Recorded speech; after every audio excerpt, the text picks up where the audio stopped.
নমস্কার। ডক্টর শুভঙ্কর চক্রবর্তীর লেখা আমার ভারত পদ্যটি এখন আমি আপনাদের কাছে পাঠ করে শোনাচ্ছি। আমার ভারত, ভারতের ম্যাপখানি দেখি আর আঁকি, সবচেয়ে সুন্দর দেশে আমি থাকি। তিনটি সাগর দিয়ে সাজানো এ দেশ, যখনই তাকিয়ে দেখি পুলক অশেষ। সবচেয়ে উঁচু হলো হিমালয়ে এই, ভারতে যে বদ্বীপ পৃথিবীতে নেই।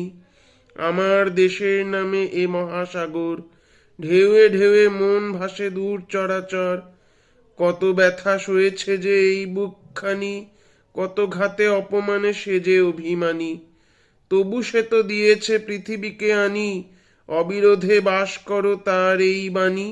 বিদ্বেষে পরাজয় জয় রাখি বন্ধনে, 10 জনে মিলে থাকো সম্প্রীতি চন্দনে। সব দেশই যে সে দেশের মানুষের কাছে সেরা আর খুব প্রিয় সে তো জানা আছে। তাই আমি ভারতের পতাকা ওড়াই, স্বদেশকে মায়ের মতো দুহাতে জড়াই। ধন্যবাদ।